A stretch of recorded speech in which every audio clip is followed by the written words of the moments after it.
Hello, I am Vinita and MPT Ortho. Today our topic is adhesive capsulitis. This is the condition often we refer to as the frozen shoulder, and this term has come to use to describe any shoulder conditions, painful and limited movements. In most of the patient with adhesive capsulitis have a painful restriction of both active movement as well as the passive movements of the G8 joint motion in all planes. Okay, and the global loss of the G8 joint motion. Okay, it is far better to restrict the use to term adhesive capsulitis to a chronic limitation of shoulder movement relative to adherence of capsule of the shoulder joint both to itself and to underlying bony structures. In case of primary adhesive capsulitis, usually has no known cause of onset. However, the condition can also be secondary to virtually or other shoulder conditions. It is usually described as having 3 overlapping phases. In the adhesive capsulitis, the most significant association is with the patients like who having the insulin dependent diabetes.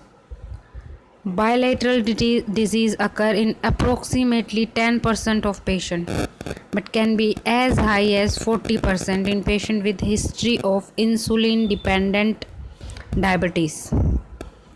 Adhesive capsulitis is classically characterized by 3 stages. Okay, adhesive capsulitis, the length of each stage is variable, but typically the first stage lasts for 3 to 6 months, and the second stage 3 to 18 months, and the last stage is 3 to 6 months. Final stage. This stage, the freezing stage, the first stage, characterized by the onset of an aching pain in the shoulder. The pain is usually more severe at night with the activities and may be associated with a sense of discomfort, and patient feel pain radiating to the arm. Often a specific traumatic event is difficult for the patient to recall. As symptoms progress, there are fewer arm positions that are comfortable. Most patients will position the arm in adduction, internal rotation. This position represents the neutral isometric position of relaxed tension for the inflamed glenohumeral capsule, biceps, and rotator cuff. Many of these patients are initially treated with immobilization, which only worsens the freezing process. Okay, pain is experienced in and around the shoulder joint and is made worse by movement, but there is minimal loss of range of motion. We progress to the second phase. In the second stage, it is a progressive stiffness or a frozen phase. Increased pain that start to seriously restrict movements and lead to loss of range of motion and the start of joint stiffness. Pain at rest usually diminishes during this stage, leaving the patient with a shoulder that has restricted motion in all planes, like in abduction, medial rotation, external rotation, in all planes. Activity of daily living becomes severely restricted. I say again, severely restricted activity of daily living. Patient complain about their inability to reach into the back pocket, fasten the bra like in the female patients, comb the hair, wash the opposite shoulder. When performing these activities, a sharp acute discomfort can occur as the patient reaches the restraint of tight capsule. Pain at night is common complaint and is not easily treated with medication or physical modality. This stage can last from 3 to 18 months.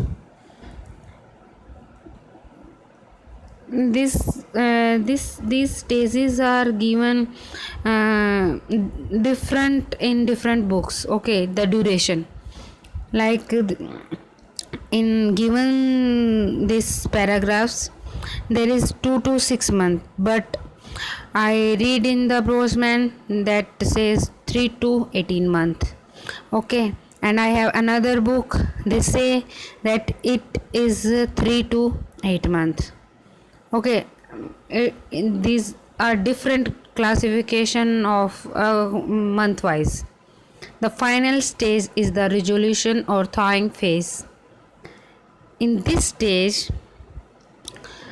steadily lessening pain but increasing stiffness, loss of range of motion, and the stage is characterized by slow recovery of motion, aggressive treatment with physical therapy, close manipulation or surgical release may accelerate the recovery, moving the patient from the frozen stage into the thawing phase as long as range of motion activities are practiced daily. The condition or the diagnosis of adhesive capsulitis may be suggested by careful history or physical examination. The history, like any of the experienced physiotherapist or like my MPT colleagues, they know that our focus on the history or physical examination is very much important in all the conditions. The history should focus on the onset and duration of symptoms, a description of any antecedent trauma, any associated medical condition. The finding on the physical examination very much depending on the stage at which the patient present for treatment. In journal, like in the global loss of active and passive motion in present, loss of external rotation with the arm at the patient side is a hallmark of this condition. The loss of passive external rotation is single most important finding. The loss of passive external rotation, okay, or physical examination and help to differentiate the diagnosis from a rotator cuff problem, because problem of the rotator cuff generally do not result in a loss of passive external rotation. The diagnosis of a frozen shoulder is confirmed when radiograph study are normal, and in case the condition usually resolves spontaneously in 12 to 18 months also, with the third phase of condition, and slowly and easing to that movement in the affected joint return gradually. Dislocated shoulder also lack external rotation and abduction, but the axillary lateral X-ray reveal a dislocated humeral head. Here I mention again the axillary lateral X-ray.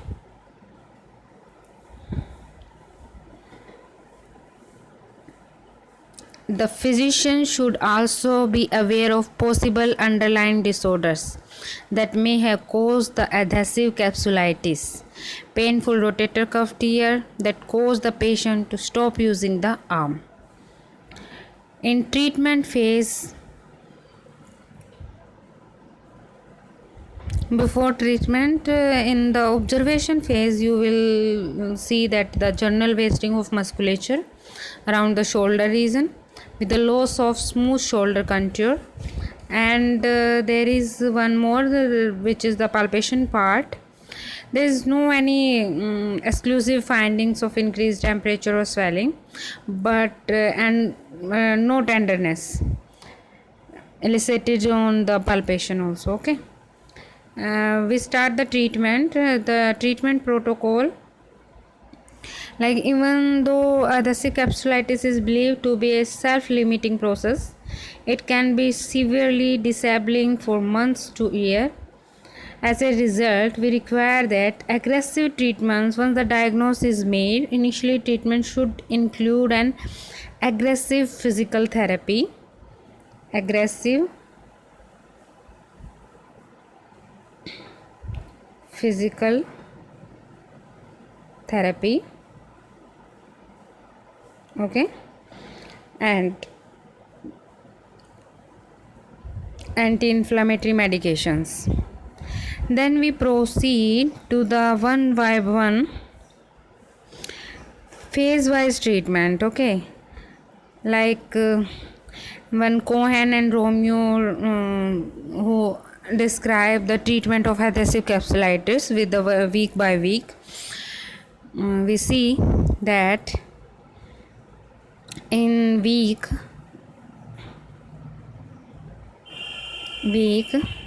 0 to 8, phase 1, what are the goals of the treatment?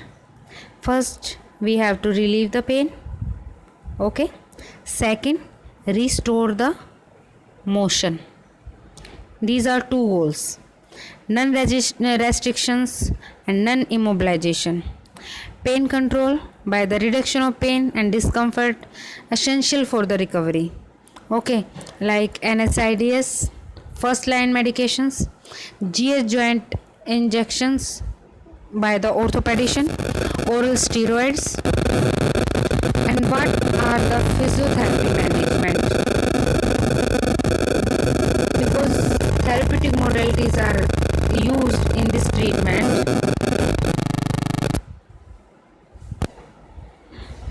like eyes, ultrasound, moist heat before therapy, eyes at the end of the session. Then we proceed to the motions of the shoulder. In motions, control aggressive range of motion exercise. Focus is on stretching at the range of motion limits. No restriction on range, but therapist and patient have to communicate to avoid injuries. Next exercises initially focus on forward flexion and external internal rotation with the arm at the side and the elbow at 90 degree. Active range of motion exercises, then active assisted range of motion exercises, then passive range of motion exercises. A home exercise program should be instituted from the beginning. Patients should perform their range of motion exercises 3 to 5 times per day. A sustained stretch of 15 to 30 seconds at the end range of motion should be part of all range of motion routines. Then we proceed further to the next treatment phase. The next treatment phase 2, and the week 8 to 16. What are the criteria for progression to phase 2? First, your patient is improving in the shoulder discomfort. Okay. Second, improvement in the shoulder motion. Third, satisfactory physical examination. Actually, physical examination, when you are in BPT, you are doing BPT, that was you look very boring to take patient history, um, like teachers saying that 30 patient histories you have in the diary are taking, but you feel bored. But in MPT, or when you are doing clinical, it is the very interesting part, and you feel that half of the treatment easy when you are taking the history. Okay, and with the full history, full of the treatment, it's very easy for you. And next we proceed that what are our goals. What our goals in this phase? Goals are improve shoulder motion, okay, motion, then in all planes, okay, improve strength, endurance. For what? For the rotator cuff and for the scapular stabilizers. Then same as the pain control medications or injections like joint injection, corticosteroids and all. And therapeutic modalities are same like eyes, ultrasound, and at the end we giving the eye session, or before we giving the moist heat. Okay, the MPT students, you have one question: what are the difference between the moist heat and the moist heat and simple heat? What are the differences? Please please comment in the comment section. Okay, then we proceed to the motions 140 degree of forward flexion 140 degree, then the external rotation, which is 45 degree, and internal rotation to 12th thoracic spinous process. Exercises: active range of motion exercise, active assisted range of motion exercise, then passive range of motion exercises. Muscle strengthening, rotator cuff strengthening, per week 3 times 8 to 12 repetition of 3 sets. Then we proceed to the closed chain kinematics and internal and external rotation, abduction, forward flexion in all the movements. Progression to open chain strengthening with therapeutic band, and I already explained you that there is 6 type of therapeutic bands. We progress after 2 weeks, one by one. Exercises performed with elbow flex at 90 degree, staring position with the shoulder in neutral position of 0 degree, of forward flexion, abduction and external rotation. Exercises are performed through an arc of 45 degree in each of the 5 plane of motion. Then we progress into the TheraBand exercise, permitted the concentric and eccentric strengthening of the shoulder muscles, and are a form of isotonic exercise. In this we do all the exercise for internal rotation, external rotation, abduction and forward flexion. Progress to light isotonic dumbbell exercises, internal rotation, external abduction, forward flexion.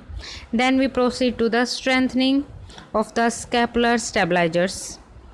In this, the closed chain strengthening exercises: scapular retraction, rhomboids and middle trapezius, then scapular protraction, serratus anterior,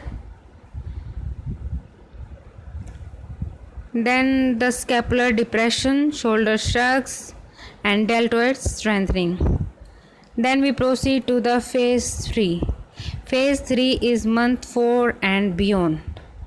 In phase 3, month 4 or beyond, Criteria of progression: significant functional recovery of the shoulder joint. If you are patient showing the very significant recovery, then we proceed to the next phase: successful participation in the activity of daily living. Patient you interact with the patient that he is doing the daily activity with the pain free or painful range, then only you proceed. If these are the pain free, then only you proceed to the month 4 or phase 3: resolution of the painful shoulder, satisfactory physical examinations. Then we proceed to our goals. What our goals in this phase? Our goals are home maintenance exercise program, range of motion exercises 2 times a day, rotator cuff strengthening 3 times a day, scapular stabilizer strengthening 3 times a week. Then we proceed to the maximum improvement by 6 to 9th month after initiation of the treatment program. What are the warning signs? If patient is saying that he have some loss, continue pain when you are doing the movement, or when he is doing the daily activities, or doing some exercises, then you have to stop the treatment. Again you have to assess the patient, then you prescribe some modalities, or ice massage or anything. Then what are next warning sign? When you observing the patient, if there is loss of motion, then this is the warning sign. You have to recheck your treatment procedure. You have to physical examine the patient, and then proceed to the another phase: treatment of complications. This patient may need to move back to earlier routines, may require increased utilization of pain control modalities as given, like ice and the moist heat and the ultrasound, all are. If loss of motion is persistent and pain continue, patient may require manipulation under anesthesia or arthroscopic release. These are all about the adhesive capsulitis. Maybe I think I cover all the part of adhesive capsulitis and the treatment procedure. Please like, share and comment my video, and let me know about my video. Please enter in the comment section. Thank you so much.